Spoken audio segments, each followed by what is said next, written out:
Well, it wasn't funny. I mean, that's the big tragedy of all this. It's not even funny. I don't know what happened to comedy. I don't know why we can't give the American people a break between politics and their comedy. And you know, listen, like I tweeted out, try hard not to offend and try hard not to be offended. So I live by that rule. I'm not offended, but that doesn't mean it wasn't offensive. And it's certainly offensive to a lot of veterans who feel as though now they can be the butt of jokes butt of bad jokes for a laughing audience just because they were disfigured by war. So you know, I don't think anybody thinks that's the right way to do comedy.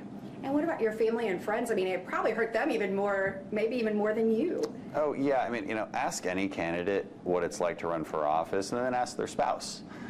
In many ways, it's harder on a spouse because they have to watch their loved one get trashed in the media, trashed by opponents. That's unfortunately the way of politics these days. And my goal, as I deal with this thing from Saturday Night Live, let's lower the temperature, right? I'm not going to demand outrage. I'm not going to demand apologies and then firing of people. I think that's just, I think the American people are really sick of that.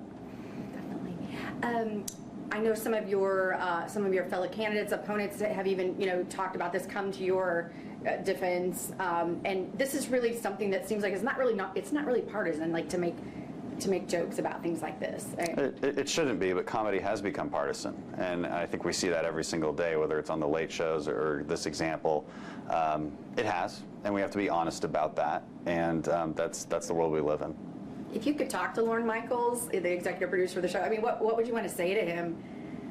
I would say I don't watch your show. I don't watch your show. I don't demand an empty apology from you because it would be empty. What I want them to do is to pool their resources and donate to veterans' causes out there. And I can give them a list, and I think they should donate, I don't know, $1 million to maybe Wounded Warrior Foundation, Navy SEAL Foundation. Last night I was at a benefit for Folds of Honor up in Champions. Great organizations that do amazing things for veterans. That's a great way to come together. Let's not do fake apologies. Let's just come together and support veterans.